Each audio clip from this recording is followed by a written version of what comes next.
نحمده ونصلي على رسوله الكريم أما بعد السلام عليكم ورحمة الله وبركاته. And welcome to another episode of Khatam. In the last episode, we had brought to your attention how the small community of Muslims, which had expanded beyond the household of Prophet Muhammad ﷺ and started to include the likes of Sayyidina Abu Bakr, who then had influence over key individuals. So we saw others like his fellow clan member, Sayyidina Talha ibn Ubaidullah radiallahu anhu, how they and others had started to accept Islam. And once we had the likes of Sayyidina Abu Bakr accepting Islam, then the door opened for other men, for other free men to also come into the fold. And the number of individuals that we mentioned which Sayyidina Abu Bakr had direct impact upon, direct influence upon accepting was the likes of Zubair ibn Awam, Uthman ibn Affan, Talha ibn Ubaidullah, like I've already mentioned, Sa'd ibn Abi Waqqas and Abdurrahman ibn Auf radiallahu anhum. And these individuals had, due to the influence of Sayyidina Abu Bakr, had accepted Islam. Because Sayyidina Abu Bakr was a very influential man based upon his characteristics and what his involvement with the Quraysh had been prior to Islam, his unique nature. And this obviously had an influence of people around him. It was at this particular time that Sayyidina Abu Bakr and they'd reached to around 38 men approximately in total, when Sayyidina Abu Bakr said that we need to now take our message public, O Messenger of Allah. We've been secretly hidden behind closed doors in dark alleyways, spreading to people that we trust. We need to now take the message public. We need to now address it in a public way so that individuals can choose and decide for themselves whether they want to carry on worshipping in the manner that their forefathers had done as polytheists, or whether they actually wanted to change and accept this faith which was based on truth. However, the Messenger ﷺ would continuously respond and say, we're not really sizable in number. We don't have that kind of number of individuals and the capacity to be able to go out there into public and start to preach in public because of the repercussions that we could have. We could be crushed before we have a significant amount of sort of impetus behind us. And we need that in order to be able to survive the obvious backlash that we're going to face when we go public. Now, some individuals may know about it, but because it's not public, they can choose to ignore it. Once it's made public, then there's no escaping it. The tribal leaders will have to deal with it because the community will be looking at them to see how they react to it. And if the tribal leaders don't react to it, then this would be seen as a weakness on their part, and it would also be seen as though their forefathers were wrong. And this will cause problems. But Sayyidina Abu Bakr didn't cease from doing so. He continuously persuaded the Messenger ﷺ that we need to take this message out. And the Kaaba was a public space. It was a space where people would sit around. It was a center of Mecca. Even though at that particular time it was the center of polytheism, it still formed a basis. People had respect for it. It had a legacy. It had a heritage which existed, which individuals would appreciate. And so the Meccans would sit around there in small groups, discussing things, having meetings, business discussions, things of that nature, matters that they needed to take in hand with respect to the day-to-day running of Mecca, or any planned visits to Syria, or if there was any tribal conflicts which needed to be resolved, or if there was any battles on the horizon, things of that nature. So with the conviction and motivation and the effort and the encouragement and the urging of Sayyidina Abu Bakr, Rasulullah ﷺ decided and agreed. And so they went off, and the Muslims didn't all go collectively as a large group of people numbering around 50 and enter the masjid, because that would have clearly had a sort of an effect which Rasulullah ﷺ did not want to give, and didn't want to portray this of showing strength, of showing challenge.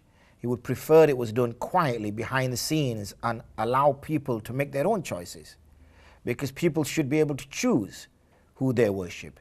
People should be able to choose who they wish to follow. Their beliefs are those. They should have freedom of conscience, freedom of beliefs. And this is what our country, Britain, UK, right now stands for, this freedom of choice. And this was exactly what Rasulullah sallallahu alaihi wasallam wanted to get across, this freedom of choice. So it was decided that they would go in small groups, and those went into small groups, they arrived and they separated off. And when they separated off, each sort of sat with those individuals which they felt comfortable with. So you saw a few tribal members sitting together or close relatives. And it was at that time that Sayyidina Abu Bakr was stood up and he addressed the assembly of people that were there. And the Messenger sallallahu alaihi wasallam remained seated. So he was the first man to make speech. He was the first man to make a public speech in making da'wah to the Messenger sallallahu alaihi wasallam, to Allah subhanahu wa ta'ala. The first person who had done that. As the Messenger sallallahu alaihi wasallam expected, that's what happened. The polytheists were up in anger. They were in rage. How dare these people come into the haram? How dare they, in their opinion, start to preach this false religion? How dare they, in their opinion, do they start to promote and support this false prophet? How dare they challenge our way of life? How dare they challenge our idols? This is heresy.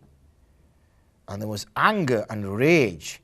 And Sayyidina Abu Bakr was the one who became the target of their rage, for he had been the one who stood up and made this announcement. So they ran on him and they attacked him, and the Muslims in other areas also came under attack until Sayyidina Abu Bakr fell to the ground and he was trampled underfoot and severely beaten for what he'd said.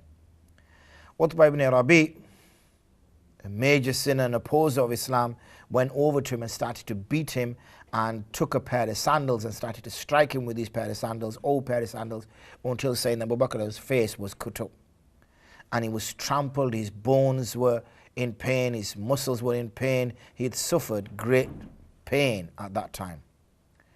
Banu Taym arrived. Banu Taym is the clan, the tribe which Sayyidina Abu Bakr belongs to, as does Talha ibn Ubaydullah radiyallahu anhuma. When they arrived, and they started to get involved in the fight in order to defend Sayyidina Abu Bakr, then the idol worshippers stepped back. And these, the men of the tribe carried Sayyidina Abu Bakr in a cloth to his house and left him there. And they did go back to the haram and they said to the people there that if Abu Bakr dies, then we will kill Utbah ibn Rabi in exchange for his death. So when they returned to Abu Bakr,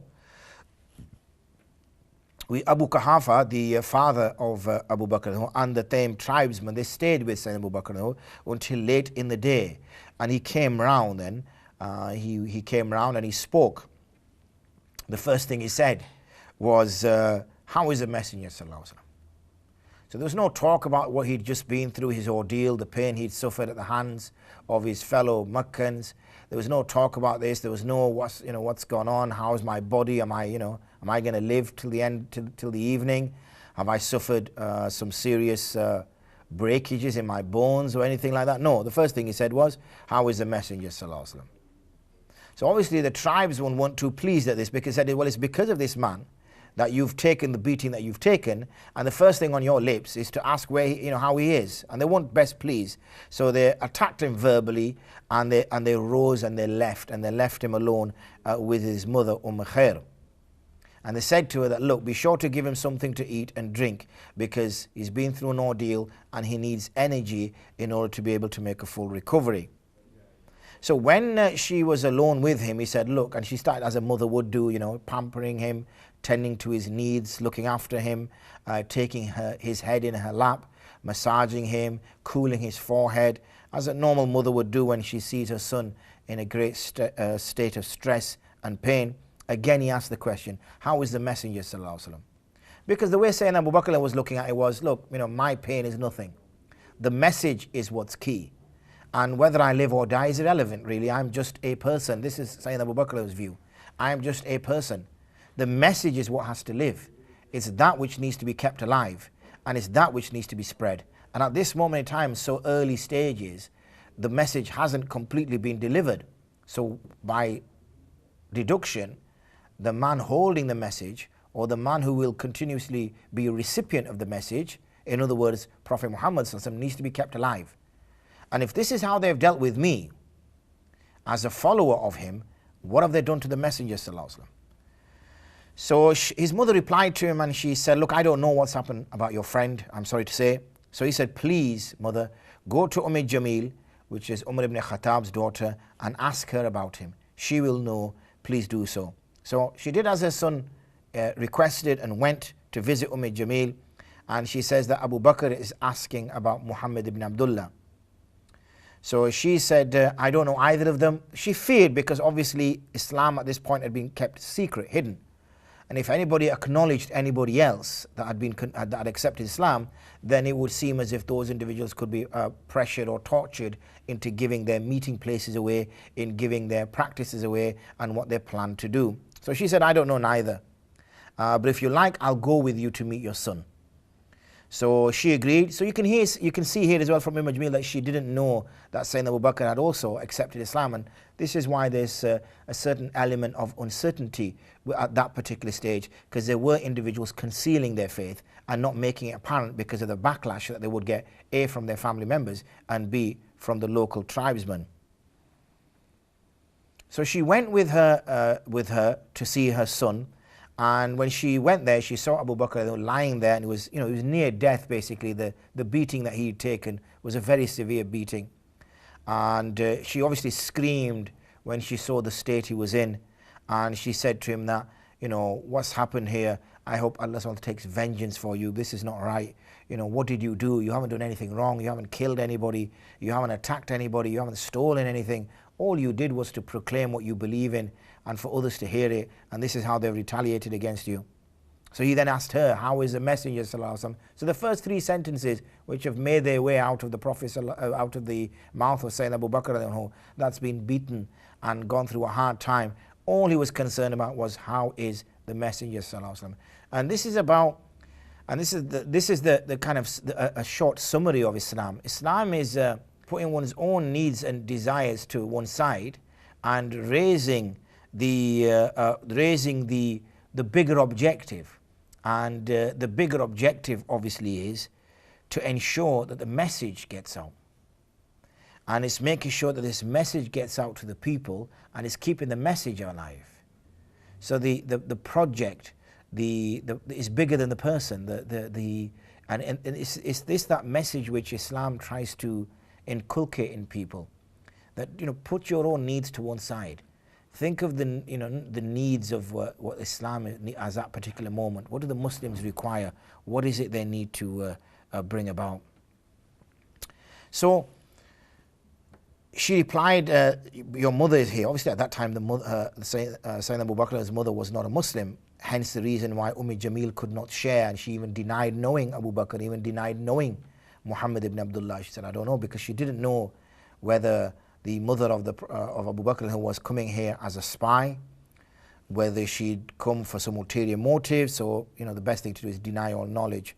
So when she was about to disclose the whereabouts of the Prophet ﷺ, she then said, but your mother's here, meaning if I disclose it and she is to go now and share that with you the Makkans, with you the Mushrikeen, then that could mean problems for the Prophet ﷺ, and I don't want to bring problems. So Sayyidina Abu Bakr said that you don't need to fear anything from her, it's all good, my mother would never do anything like that. So when she was given the confidence that she could share the whereabouts of the Prophet ﷺ, she said, look, he's safe and sound. So Sayyidina Abu Bakr asked, where is he? And she responded by saying, he's in the house of Ibn al-Arqam. So again, Sayyidina Abu Bakr said, look, I can't eat anything, I can't drink anything, I'm not going to do anything until I go and see the Prophet ﷺ. So this is his passion and his love for him. But what they did was, obviously at that time there were people wandering around, there were people trying to find out where they were residing so that they could put an end to this religion which was now public. It now made its way, obviously it was a talk of the town, talk of the city, individuals were discussing it. So they waited until things quietened down, and obviously people calmed down as well, because after that public display and after that public attack, it had obviously a big impact upon both the Muslims and the Mushrikeen. So they waited for things to quieten down. At that point, the Prophet ﷺ, at that point, Sayyidina Abu Bakr went to see the Prophet ﷺ. And they helped him outside. He was sort of leaning on people as he went across because he was still recovering. And he went to see the Prophet ﷺ. He embraced him and he kissed the Prophet ﷺ, as did the other Muslims that had gone with him. And the Messenger ﷺ was extremely moved by his state. He hadn't seen him yet since the time he was attacked in the Haram. So he was very moved and he was very upset at what he saw. And Abu Bakr commented that, I swear by my mother and my father, I'm not in bad shape, except for what that sinner did to my face, in the terms that the face had still taken a serious beating and his face was damaged in that way. But here is my mother. Sayyidina Abu Bakr brought his mother with him, who's always kind to her son. So please invite her to Allah subhanahu wa ta'ala and pray to him so that she can also accept Islam. So the Prophet ﷺ prayed for her, and then he talked to her about Islam and he invited her, and she at that point accepted Islam. So the mother of Sayyidina Abu Bakr also accepted Islam. And they stayed there in that house for up to a month. So there were around 39 men staying in that house for a month, taking protection, avoiding the public so as not to draw attention to themselves, trying to sort of stay off the radar basically. Already they had been picked upon, but the small core was growing until we have Hamza ibn Abdul Muttalib radiallahu anhu also accepting Islam. And it is reported that he accepted Islam on the day when Abu Bakr was beaten. When he saw this injustice, when he saw that all his nephew, the Prophet ﷺ, was doing, and all his supporters were doing, were calling towards the oneness of Allah, and all they were calling towards was good things, to not do bad things. And he saw how they were treated, such a small number, a minority, to be attacked in the Haram, which all believe that the Haram is a sanctuary, it's a place of peace. It's not a place where bloodshed should take place. It's not a place where people should be attacked. It's a place where anybody can seek sanctuary and protection.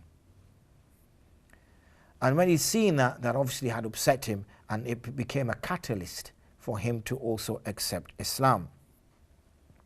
Now, we have, with respect to Sayyidina Umar, two views. The lesser view I will give you first, and then I'll give you the more agreed view later. And the lesser view is, and not this part of it, this part is agreed by all, that the Messenger ﷺ then made dua.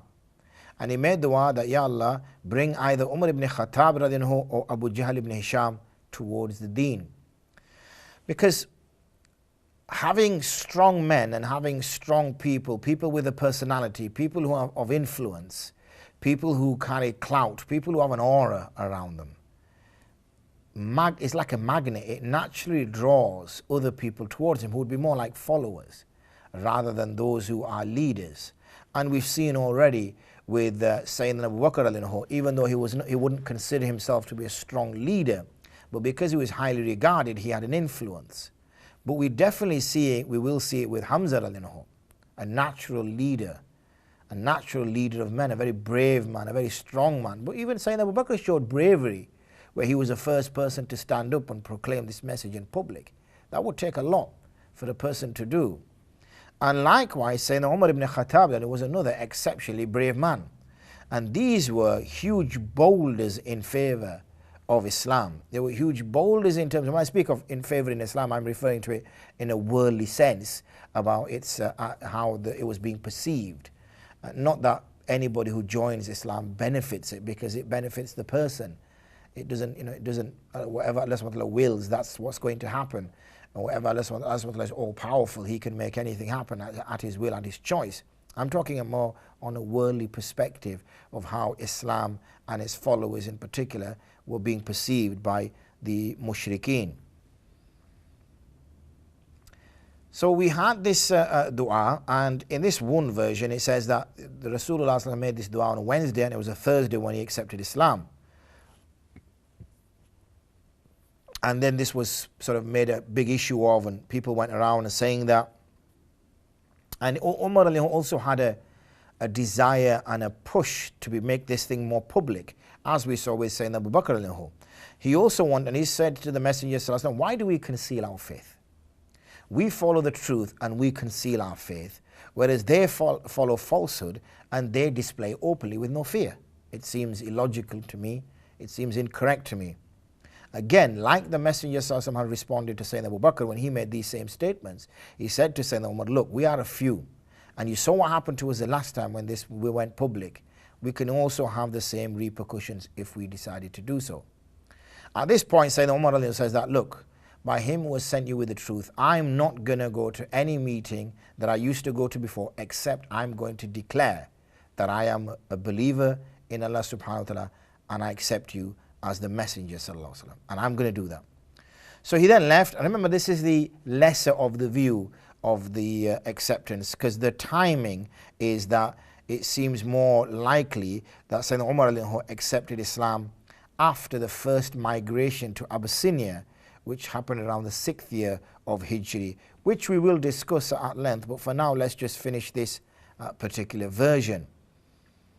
So he then left and circumambulated the Kaaba, passing by some Quraysh men who were waiting for him. And at that point, Abu Jahl ibn Hisham, one of the other people who Rasulullah sallallahu alaihi wasallam made dua for, said, so-and-so says you've become a heretic. You've left religion. You've left your religion of your forefathers. So Umar responded by saying, I bear witness that there is no deity worthy of worship except Allah, and I bear witness that Muhammad sallallahu alaihi wasallam is his messenger and his servant. At this point, they had tried to attack him, but Sayyidina Umar was a very tough man. He could handle himself, let's put it that way, and he managed to deal with the politicians who were attacking him, particularly Utbah, in which he had literally nearly took his whole eye out. When he began to scream, then the others sort of withdrew, and Sayyidina Umar got up, and after that point, nobody tried to attack him as such. And then what he did was, wherever he went, whichever gathering he sat in, he would make that statement that I have accepted Islam.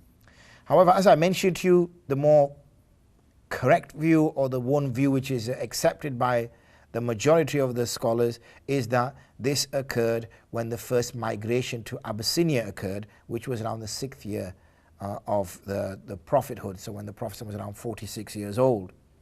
And obviously there will be discussion in great detail, as there will be with respect to Sayyidina Abu Bakr and Sayyidina Umar in their rightful places when we discuss their acceptance of Islam. So we'll pick up at that point. We've just made reference to it here, so at least we're aware of it.